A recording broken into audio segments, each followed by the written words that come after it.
بسم اللہ الرحمن الرحیم۔ السلام علیکم۔ حضرت موسیٰ علیہ السلام نے کہا، اے رب، جب آپ کو کوئی فرما بردار بلاتا ہے تو آپ اس سے کیا کہتے ہیں؟ ارشاد ہوا، میں کہتا ہوں لبیک۔ پھر انہوں نے پوچھا، جب زاہد کہتا ہے تب کیا فرماتے ہیں؟ ارشاد ہوا، میں لبیک کہتا ہوں۔ انہوں نے پوچھا، جب روزہ دار کہتا ہے؟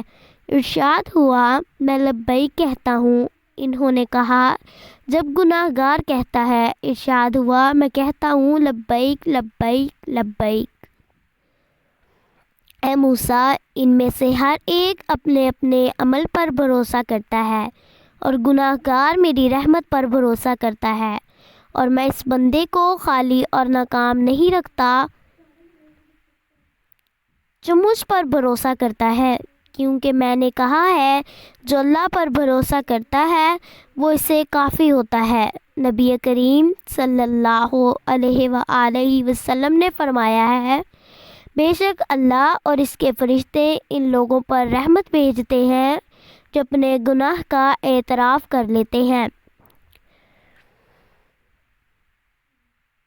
اللہ تعالی ہمیں بھی اپنے گناہ کا اعتراف کرنے کی توفیق عطا فرمائے اور توبہ کرنے کی توفیق عطا فرمائے۔ آمین ثم آمین۔ جزاک اللہ۔